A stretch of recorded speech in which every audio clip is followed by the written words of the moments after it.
Meghan Markle, who used her royal title to sign off the letter, her letter said, she added, "If we're going to create a new era of family-first policies, let's make sure that includes a strong paid leave program for every American that's guaranteed, accessible, and encouraged without stigma or penalty."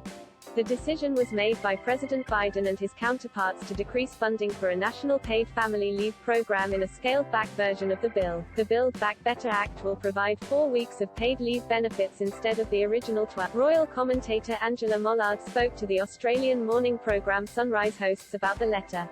The host said, "Meghan's had some great causes to push and this one is paid parental leave. She sent a letter to a US Senate. Shush has had a little bit of backlash on that." Ms. Mollard stated, "Look, I totally support her in this letter. This is fantastic. This is what she should be using her platform for.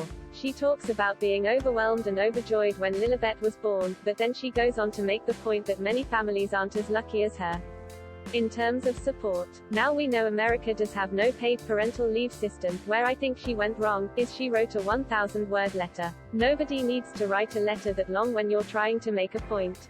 She added. She then goes on to talk about the fact that when she was growing up she had to buy $5 salads to exist and she worked in a yogurt shop and that sort of thing.